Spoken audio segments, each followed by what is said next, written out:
Hi, I'm Nic Harcourt, and I'm here with Paula Cole. Hi, Nick. It's so good to see you. It's so good to see you, too. You're playing some songs for us from the new album, Low, and I know we've been playing one of those songs, Replacements Dinosaur Jr. But before we sort of come up to date, maybe I can just sort of go back a little bit in time to when I first became aware of your music. Sure. Which was in the mid-'90s when I was in Woodstock and you were up in the Boston area. That's right. Jay Bellerose came down with a band that he was in at the time and played on a show there. And then the next time he came down was with you. That's right. And I know that we played the Imago record, which is probably the less talked about the better, right? Not because of the songs, but because you were signed to a record label that did nothing. Did nothing, died, and keeps me bound to a hideous contract. But yeah. Still? Oh, God. Let's not go there. Sorry, I'm so It's sorry. painful. Fabulous album, though, Harbinger. Oh, thank you. And then I think the last time I met you was a year or two before we moved to LA when I came out here for the KCRW gig. I was the program director at WDST, and we put together a Christmas show, and we had a bunch of cool bands on it, including you, just as you were breaking, so very lucky for us, and Semisonic just about before they blew up as well. And it was in this great venue called The Chance in Poughkeepsie. Now, you didn't, when I spoke to you before we started recording, remember necessarily the gig, but when I mentioned the venue, you were like, yes, I remembered.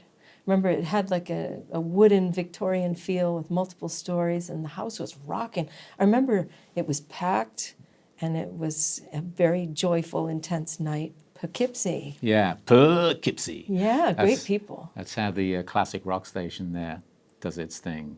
Oh. WPDH, Poughkeepsie. Say it. Yeah. If I want to go back, I can get a gig, right? Yeah, that's right. And then you had a lot of success. I mean, like, things really happened for you in a very significant way. And, you know, hits, obviously. Hits will buy you a little bit of freedom, I guess, right? Mm-hmm. Yeah, in some senses, yeah. It did happen very quickly, and that was kind of shocking for this introvert here, right. You know. In fact, it was kind of ill-fitting, and that's partly why I left the business. And like Emmylou Harris says to me, like, it just happened too fast. I'm lucky. I've had this nice plateau, you know. But yeah, it did buy me some freedom. It allowed me some time to take off, to have my daughter. Yeah, tell us about that, because you stepped away for about 8 years. Yes, I did. And that's a really important reset. And even though I did kind of try at times to get back out there, I couldn't get arrested. It was just, it was just the time for me to take a break and reset. And that was really valuable. I had my daughter Sky in LA in 2001 and had a home birth. And this community was really supportive with home birth and supporting breastfeeding, which is really hard to do. You need support for that, and midwifery. And it was a wonderful community for me to just be a mother. Right. And so I ended up being an 8-year hiatus for like lots of personal reasons. Like I had a divorce too, and I relocated a couple times. Sure. So it was just life. I went through some life then. And the next thing you know, I'm back in New York and finally putting out albums again. I think I got more prolific when I finally made my independent album, independent label. And then I could just make music, you know, every year, every 2 years. Were you writing and playing guitar while you were taking that hiatus, while you were bringing up your daughter? Were you still making music? A little bit. Right. It's hard, a little bit, but not as much. And of course, hits give you that freedom, right? And I'm so grateful for that time. Because all that time, it makes you kind of a more complete human being. And, right. And it shows up in the writing years later, I think. Yeah, well, that was going to be my next question. Right. When you're a young person, as we all were once, people in this room, but when you're younger, your life experience is limited to what you're doing as an 18-year-old or a 25-year-old, or maybe when you get to 30. When you step away and come back as a parent, there's got to be a different perspective to your art and how you create. Absolutely. I mean, now I have 3 kids. I have 2 stepkids and my daughter, and they're 22, and 26. 2 of them are graduating college in Wow. May. I know, I'm going on tour for college graduation next month. Wow. You know? So it's pretty great, and everyone's in the arts, and I've been part of their life. It's fantastic. And being a mother, like, it makes me a good leader with my band too, like just caring for people. And then there's just the humility of it all, having time off from the business. You know, I've been cool, I've been uncool, I've been too popular, and then I couldn't get arrested. And then I just, like the tortoise, I'm just slow. This is the path I've always wanted to have anyway, not the quick fame stuff. Yuck. Right. Like, I just want to make good music and be on the long, steady path. So I've just been making albums like every year, every other year, doing something creative. So I should say, I'm just saying you have hits. We should say that the hits are Where Have All the Cowboys Gone? Yeah. And I Don't Want to Wait. Is there a good tail on those songs from the point of view of you being able to come back, as you've been done for a while now, obviously, and as you said, making records every 2 or 3 years. Is there a long tail on having those hits that brings you an audience? The audience is still there, people who, you know, were coming and seeing you 30 years ago. Yeah, it's pretty wonderful. Yeah. I feel like the songs are unusual and memorable, and they hold up, and they're still out there in the collective unconsciousness. You hear them. Where Have All the Cowboys Gone? Lately, I think it's like a Gen Z. They really love it, and there's a renaissance. There's a lot of covers of that song. I saw a really good cover out there recently, I think. Recently, Lola Kirk Yes. recently covered it. But I Yeah. mean, it's been like by punk bands and country. You know, you pick your interpretation, right? Right. You know, I meant it for it to be ironic. Like, I was influenced by XTC when I wrote that song. Like, I loved their wry, ironic, clever songwriting with big chorus pop hooks. I loved that. So I thought, I'd like to do one with some gender perspective written by a woman. And some people got that, and some people interpreted it like in a fundamental way. So it was so interesting. It was like an anthropological study of people, that song, For sure. for me. Yeah. And you just have to, like, whoa, it's bigger than you. You have to kind of love people and let them interpret it the way they want to. And they have a long life. These songs are still really strong. So I'm fortunate for that, you know. How did the pandemic interrupt your life? I'm like one of the weirdos who did well. I'm such an introvert. If you take a Myers-Briggs test, I test very high introvert, very, very high introvert. So are you one of those people who are like, I love being stuck at home for a while. Yeah, I kind of do. I don't have to interact with anybody. I know, and I could just, every Sunday I do my Sunday evening songs, and for 18 months, without ever missing a Sunday, I would post for my fans. And that was good for me and good for my community. So I've had like a small, very loving, loyal core. And then I find coming out of motherhood, and my kids are Gen Z, I relate to that generation really well, and I find there's a lot of love there, and I find my music's been played in the home. Like, people take the music very personally, so mothers and fathers play it, and the kids now are coming to the concert. So they come with their parents. It's cross-generational, I'm finding. I have said to anybody who'll listen who's been alive a while, like myself and you, and experienced the music business when it was still vibrant and viable and there was money around. And then sort of seen that drop off, money disappear, so much harder to get a gig, to get a record deal, people who've had hits. But if you stay alive and you stick around long enough, it comes back around, right?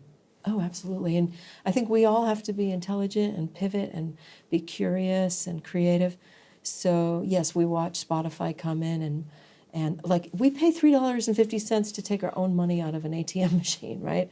And yet we pay like a non-monetary amount, 0.00005 cents, for an emotional experience of hearing music. It's kind of sinful. And that's what is right now. We are the canary in the coal mine of digitization of intellectual property. We are, and so we have to pivot. We have to be smart and find our ways to survive. And if you love it enough, I mean, I see like peers who've just kind of pulled out, and I see people who care so passionately about the music that they're still in it because they care and they love and they post and they're connected. So I still have my musicians like for decades, the same musicians, like we love each other, we're family. I need to do this. I need music to be happy and whole. I'm not going to stop just because Spotify has ruined, Sure. monetization. I'll find other ways, but I'm going to keep doing what I'm doing because I worship at the altar of music, basically. Right. So your first album after the pandemic was American Quilt. Was that written during the pandemic, or was it a grouping of songs from different times?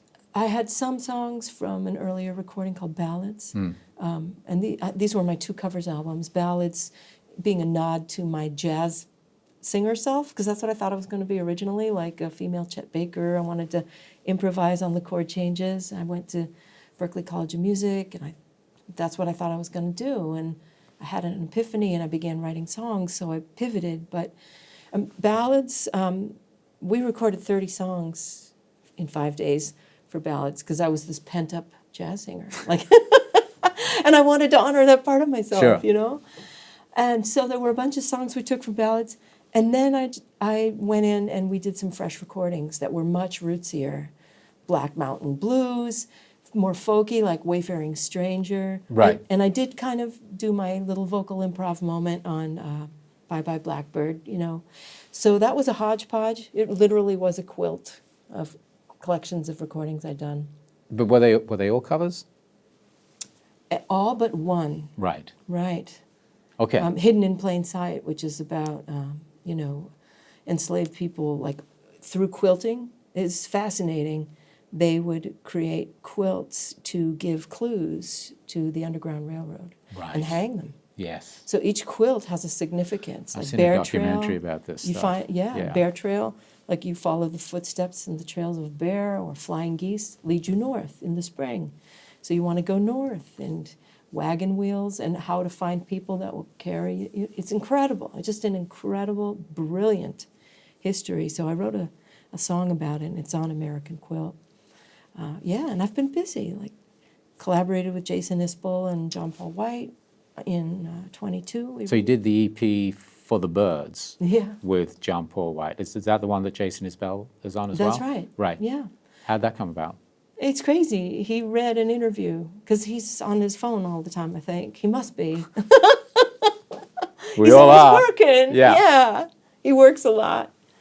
And he saw an interview, and I was asked this very specific question: if you could collaborate with any male singer-songwriter, would that be? And I thought, well, I love Jason Isbell's writing. He's a beautiful songwriter. And I also love John Paul White. He read it, and he tweeted me, and my phone's blowing up there, and one morning I'm brushing my teeth, and we have this whole public Twitter conversation. Oh, fabulous. It was like a very good thing to come out of Twitter, one of the only good things. And then you ended up in Nashville? Then we were good to our word, and I went down to Nashville, and I brought a song. I'm like, what are we going to do? What do we sing about when we're 3 people, 2 men and a woman? So I wrote a song, and then they contributed to it and made it better. It's called Mother, Son, and Holy Ghost. It's the 3 of us. It's really beautiful. And so you're the mother. Who's the son and who's the Holy Ghost? It's about a man who's lost his wife and child, which ironically is kind of happening to him right now. Through the divorce. But, I don't want to say that. I love him very much. It's a beautiful piece of music, and I love him. I love him and respect him. And John Paul White, oh my God, talented men. And I've just keep making music, and now Low is out. So Low is the new album. It came out like a month or so ago, I think, earlier on this year. And I know we've been playing one of the songs, which is why you're here. Thank you. Where did this collection of songs come from? I think actually the session with Jason Isbell and John Paul White really helped spark me. I love their writing, and I had to write music for us to record something in the studio, and I just didn't stop. I wrote 5 songs for that session, and then I just didn't stop. I kept writing. It's like, the dam is wide open now, and here are my feelings. Oh my God, I think I was avoiding my feelings for some years, and all my feelings were coming out, and I'm realizing things about myself. Songwriting is so profound that way. It's like a dialogue with the subconscious, you know? And I'm a very autobiographical writer usually, so I was realizing as these songs were coming out, like, my own trauma's in my way. I need to work on myself. I need to let go. That's what Invisible Armor is all about. But the songs kind of pointed me to work that must be done on myself. Were you already doing any of that work? I mean, if you talk about trauma, were you aware that you were carrying trauma, or did the songs take you into having to deal with that? I think my songs were really the goalpost and really waking me up to that, how defensive I was with this beautiful man that I'd been with for 15 years, and kind of always like one toe out. And well, you got to be careful, right? Because you never know when you're about to get killed, right? I know. Well, that's what I know this story. You know, painful divorce and all that. I had so much baggage. I was so in my own way. Yeah. Yeah, and also, like, I went back to therapy. I'm like, okay, I'm going to go on zencare.com and find somebody. God help me. And I did, and she's great. And I began, like, realizing so much about myself. It just really helped. And I came to the realization I really do have trauma. Those were, like, extraordinary experiences. Why do I diminish them, right? Trying to always be kind of this New Englander with a stiff upper lip, stoic, and get to work and don't self-pity, and I know they have stiff upper lip in England. They have it in New England as well? It's terrible. I'm so sorry. It's the worst. And I still live there. Well, the album is out. It's out. And I know that you're just wrapping up a little run now and doing some press and stuff, but you're going to be back in the fall, I believe, on a tour, and hopefully we'll see you in LA. Oh, yes. I'm going to be playing the Luckman tomorrow night, beautiful theater.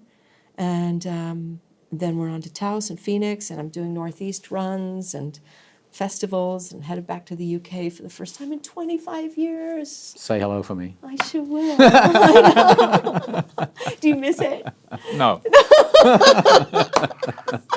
Why'd you think I got out? I know.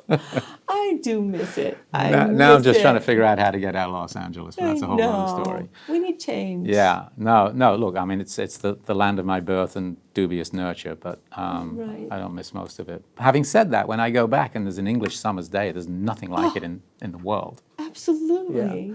Oh. Yeah, well, do say hi to the country in general when you get off the plane. Nick says hi.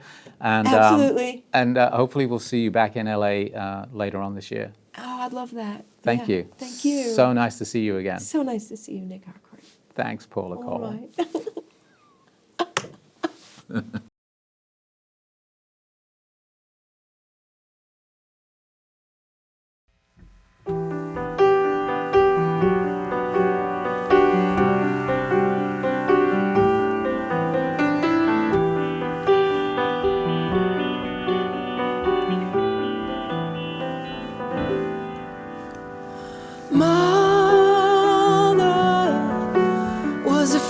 For me, I dream too big, always biting off more than I could chew. No road map for a hopeless sinner, a feckless leader, just wandering and stumbling through. Seeking the truth, I read the Bible, but I do not feel the word the way some folks they feel the word. Seeking my heart, I hit the silent way inside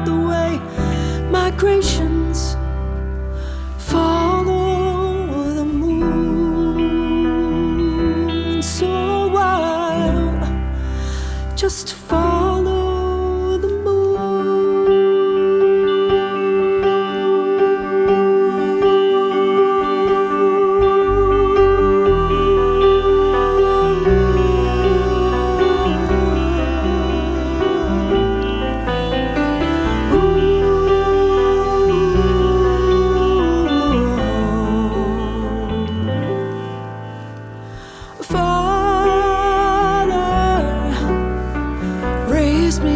the son he longed for. I did all the things that boys do.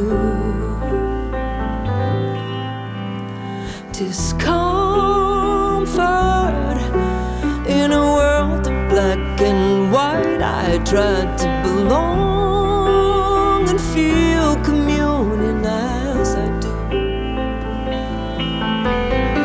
Seeking the truth, I feel religion, but I do not follow the rules the way some folks they follow the rules. Seeking the way like a paper airplane coasting on a whisper, an angel singing hallelujah. So why just sing hallelujah?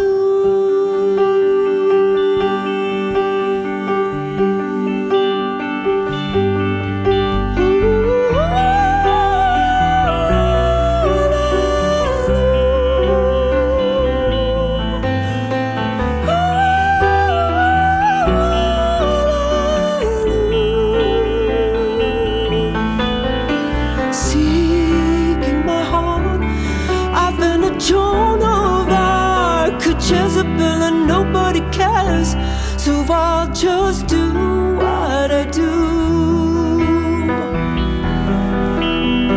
Seeking the way like a paper airplane coasting on a whisper, an angel singing hallelujah.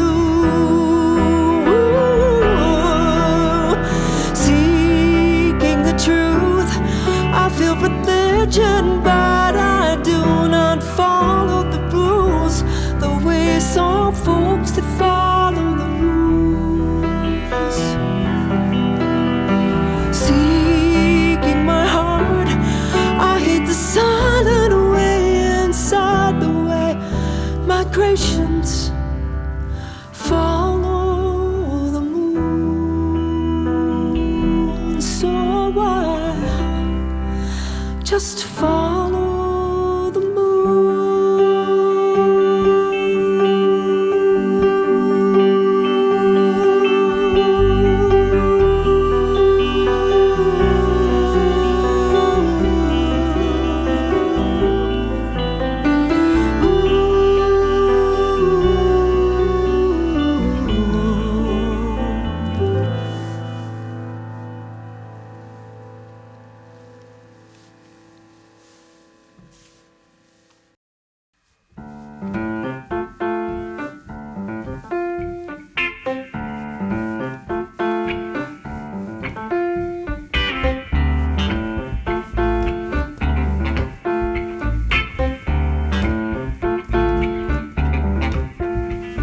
The more you live, the more you lose. I lost you far too young. I need to return back all of your demos you made when you were 21. We weren't just lovers, more like brothers. I was able and you were Cain. We put all of your into the music, every day another song. You shook with the Replacements and Dinosaur Jr. The Beatles, yes, you prefer John. XTC and Daniel and Roy and Benita Applebaum.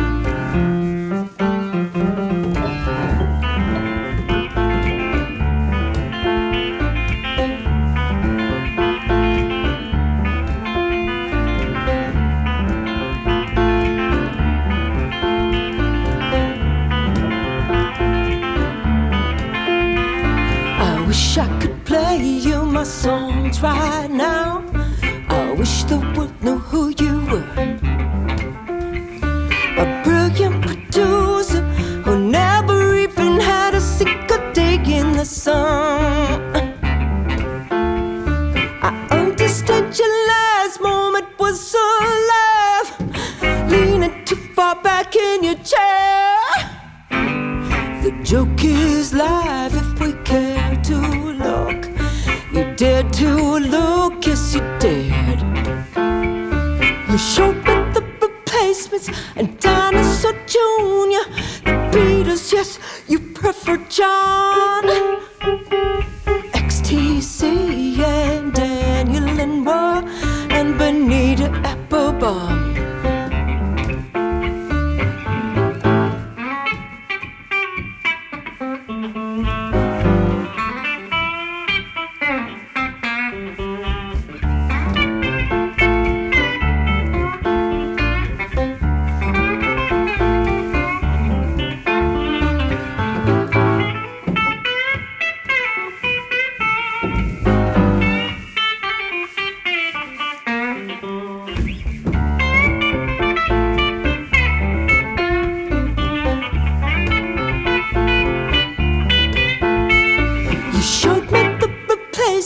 And Dinosaur Jr. The Beatles, yes, you prefer John. XTC and Daniel and War and Benita Applebaum. Benita Applebaum. Benita Applebaum. Benita Applebaum. Applebaum.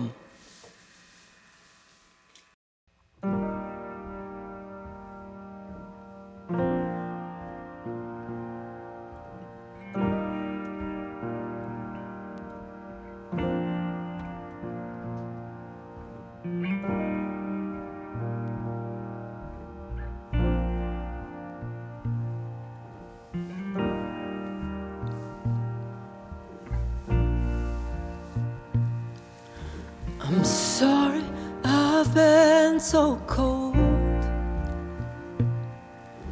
I'm guarding and I'm hardening bone. At times it feels impossible to trust again.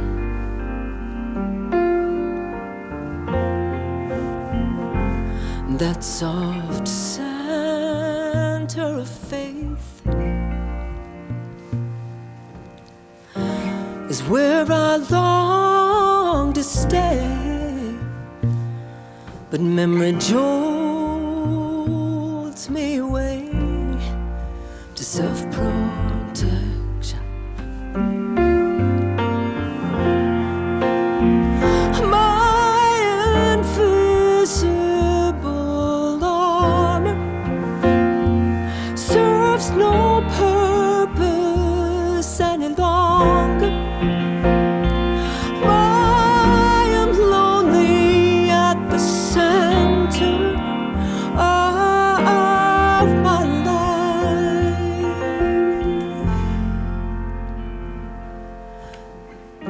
Slipping off this skin when I no longer fit in. A traumatized version of myself.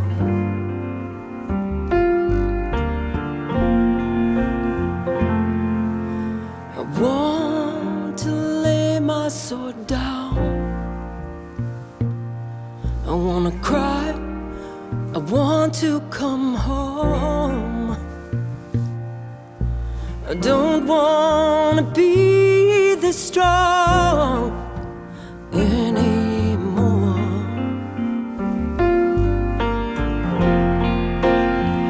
My invisible armor serves no purpose any longer.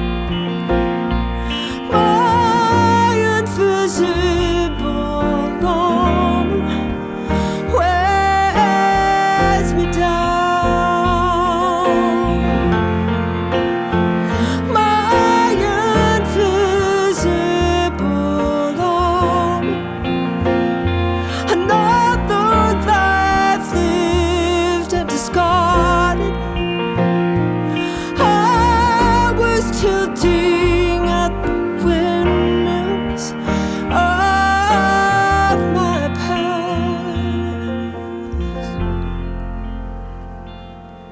so brave, so shy,